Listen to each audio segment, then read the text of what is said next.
ರಸ್ತೆಯಲ್ಲಿ ತಂಪು, ಕನಸಿನಲ್ಲಿ ಮಳೆಯು ತುಂಬ ಆಗಿದೆ. ಹೃದಯ ಮೊಳಕೆ ಬಂದಿದೆ. ಅರೆ ಪ್ರಿಯೇ, ಇದೊಂದು ಡ್ರೀಮಲ್ಲಿ ನನ್ನ ಕಥೆ ನಿಜಾನೇ ಆಗಲಿ. ತುಂಬ ಹೇಳಬೇಕು ನಾನು.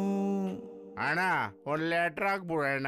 ಖಾಲಿ ಹಾಳೆ ಮೇಲೆ ಕೂಡ ಮ್ಯಾಟ್ರು ಆಯ್ತಪ್ಪ. ದಿಲ್ಗಿ ಬಾದ್ ಹೇಳೋದಿಕ್ಕೆ ಮೀಟ್ರು ಬೇಕಪ್ಪ. ಎಲ್ಲವನ್ನು ಹೇಳುವ ಆಸೆ ಆದರೆ ನಾಲಿಗೆಗೆ 108 ತೊಂದರೆ. ಅವಳು ಈಗ ಇಲ್ಲಿ ಬಂದು ನಿಂತರೆ ಅರ್ಧ ಚಂದ್ರ ಗಿಫ್ಟು ಕೊಡುವೆ. ಆದರೆ